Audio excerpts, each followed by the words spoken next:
Okay, so maybe one way to do that is to hold your breath, bet on the Arizona Cardinals question mark this year. So last year, I get what you're saying. They finished the year 4-13. They were not a good team, but Kyler Murray was hurt for most of the year, and in fact, he has had trouble staying on the field for each of the last two seasons. But this year, he looks healthy.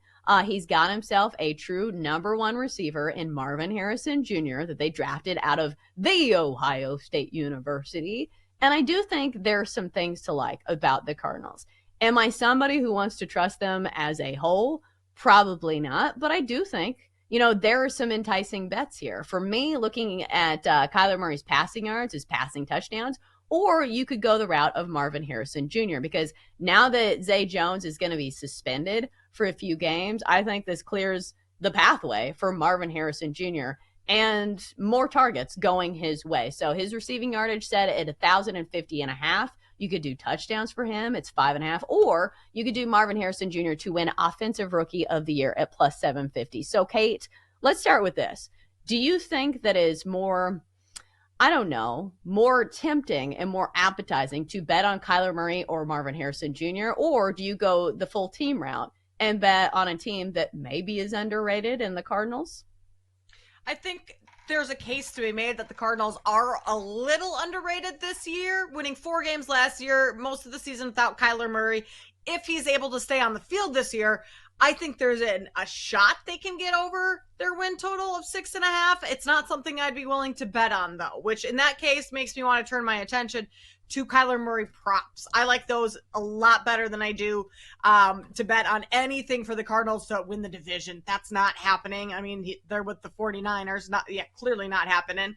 I don't believe they're a team that's going to make the playoffs. I don't believe they're clearly a Super Bowl winning team if I'm not even betting on them to make the playoffs. So then you go to Kyler Murray. I like his touchdowns over 20.5. You look at his last 2 seasons. I mean, last season he played 8 games and threw 10 touchdowns. Season before that, only 11 games and threw 14. So he's hit the 20-plus mark in his first 3 years. I think that's certainly a possibility, a very good possibility he gets over that 20.5 mark again this year, especially if Marvin Harrison Jr. turns out to be the receiver that he is advertised to be. I mean, he's arguably one of the best receiving prospects we've seen in the NFL in a long, long time. And I mean, if he's even half as good as he's supposed to be, I think that those two are going to connect quite a bit this year. So I like the touchdowns prop, but I wouldn't argue against anyone taking Kyler Murray's passing yards over or Marvin Harrison Jr.'s receiving yards over as well. Yeah, I think this is the way to bet on the Cardinals. I think instead of trusting the team as a whole, you go with these two guys. I think Kyler Murray, let's start there. You mentioned his passing touchdown prop. And here is the stark contrast that we've seen with Kyler Murray when he has a number one receiver and when he doesn't. Because in 2021, let's rewind the tapes. Kyler Murray was actually the favorite to win MVP at one point in the season. And when DeAndre Hopkins was on the field, Kyler Murray was converting in the red zone for touchdowns 63% of the time with D-Hop on the field. D-Hop down there somewhere. But when DeAndre Hopkins got hurt, he was converting on touchdowns only 37% of the time. So that's the stark difference that a number one receiver makes in the end zone. And the early returns on Marvin Harrison Jr. are certainly there. Somebody who is physical, somebody who is smart, and somebody who has shown that he can outman even NFL cornerbacks. We've seen it in some of these joint practices, which again, it's not a regular season game, but still, I think the guy is a can't miss prospect. So I think you either go touchdowns or you go with the yardage for Kyler Murray. Because here's the thing. If you look at the number posted this year, it's sitting at 3,450.5. It is a pick 'em each way. I think you go with the over here and hoping that Kyler Murray can stay healthy because he's gone over this number in every single season in which he has stayed healthy. I do think we see more of a passing attack here because why would you not? When you draft somebody that's a receiver this early in the draft, why would you not use them? I feel like this is a no-brainer for me. So Kyler Murray, I have some faith in him. Maybe not in the Cardinals as a full team because here's the other thing. The Cardinals in the seasons which they have been really good have started off really hot. I don't think that's going to be the case this year because look at the schedule. They start off with the Bills on the road. Then they host the Rams, which are not an easy team to contend against in your division. Then they have the Lions, the Commanders, the Niners, and the Packers both on the road. Whew, that is a very tough way to start the year. Yeah.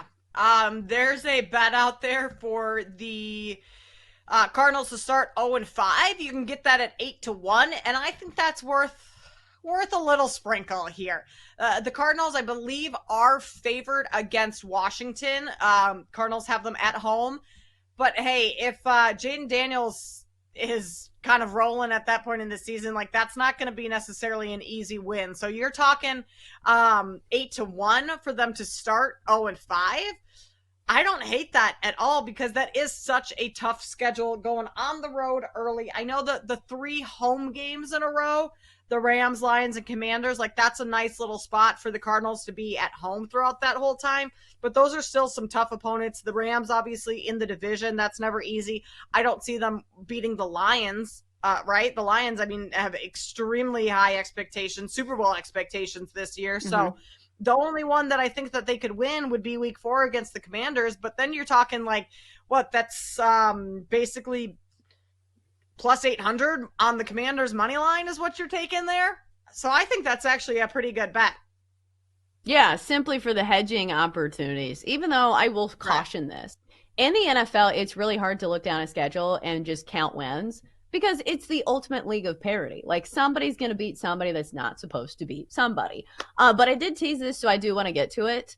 How about the case for Kyler Murray to win MVP? The odds are extremely long. He is 50-1, but like I said, he has had years in which he's been in the MVP conversation. Back when DeAndre Hopkins was on the team, back when Kyler Murray was healthy, and even last year, he finished off the season on an absolute high note. Over the last 4 games, returning from ACL surgery, his offense was averaging over 400 yards per game.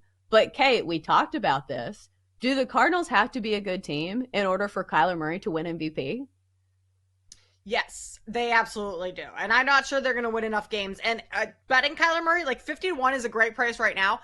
If we think they're going to struggle early on in the year, I think you almost wait to bet Kyler Murray because Yeah. their season gets significantly easier over the second half. Like it opens up a lot, and they're going to win a lot of games over that second half of the season, or at least a lot probably wasn't the right word there, verbiage, but they're going to win in the second half. So wait until week after week 3 and you're probably going to get Kyler Murray more like 70, 80-1, which is an even better price if you want to take him then.